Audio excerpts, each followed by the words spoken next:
बिस्मिल्लाहिर्रहमानिर्रहीम। अस्सलाम वालेकुम नाज़रीन, आज हम आपको चेहरे की क्लिनजिंग का एक टोटका बताएंगे जिससे आप घरेलू तरीके से अपना चेहरा साफ़ सुथरा कर सकती हैं, पार्लर्स के अखराजात बचा सकती हैं।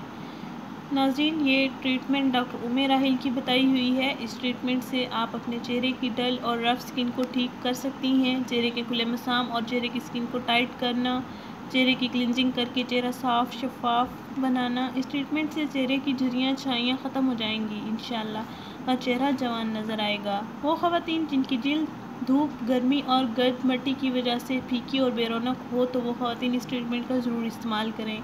आपकी जिल्द इससे साफ़ और हमवार रहेगी। मुतवाज़िन ग़िज़ा इस्तेमाल करने से जिल्द सेहतमंद रहती है। मुतवाज़िन ग़िज़ा के असरात आपकी जिल्द पर नमूदार होते हैं। नाज़रीन, आप भरपूर नींद करें। तकरीबन 7 से 8 घंटे नींद का करना ज़िंदगी के लिए बहुत ज़रूरी है। नाज़रीन, नींद की कमी के असरात आपके चेहरे और आँखों पर हलकों की सूरत में वाज़ेह हो जाते हैं।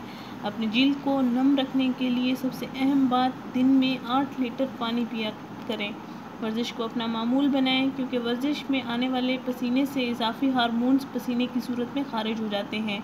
अगर हम वर्जिश ना करें तो जिल्द में ये हार्मोन्स जज्ब होकर चेहरे पर दानों और झुर्रियों की सूरत में वाज़ेह हो जाते हैं। नाज़रीन, अपने चेहरे को खूबसूरत, जवान और दानों से पाक साफ शफाफ रखने के लिए ये घरेलू ट्रीटमेंट जो कि डॉक्टर उम्मे राहिल की बताई हुई है, आप इस्तेमाल कर सकती हैं। इस ट्रीटमेंट से आप घर बैठकर फ़ायदा हासिल कर सकती हैं।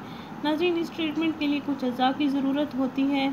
मसलन हल्दी पाउडर 2 चम्मच लें, बेसन आधा चम्मच लें, अर्के गुलाब हस्बे ज़रूरत लें ताकि हल्दी और बेसन का पेस्ट बन सके। हल्दी पाउडर 2 चम्मच लें, बेसन आधा चम्मच लें और अर्के गुलाब हस्बे ज़रूरत लें। हल्दी और बेसन का पेस्ट को आप अपने चेहरे पर 10 मिनट तक लगाएं। 10 मिनट तक लगा रहने के बाद आप अपना चेहरा धो लें। नाज़रीन, ये अमल आपने रात को करना है और रात को सोने से पहले ये अमल करके मुंह धोकर सो जाना है। नाज़रीन, इस ट्रीटमेंट से आपका चेहरा साफ़ सुथरा हो जाएगा, स्किन टाइट हो जाएगी, डल रफ स्किन ख़त्म हो जाएगी। नाज़रीन, ये टोटका आपने हफ्ते में 3 दिन इस्तेमाल करना है। ईद से पहले अपना चेहरा साफ़ सुथरा और शफाफ खूबसूरत बनाएं। नाज़रीन, हमारा चैनल ज़रूर सब्सक्राइब करें, हमारी इस वीडियो को ज़रूर शेयर करें। शुक्रिया। अल्लाह हाफ़िज़।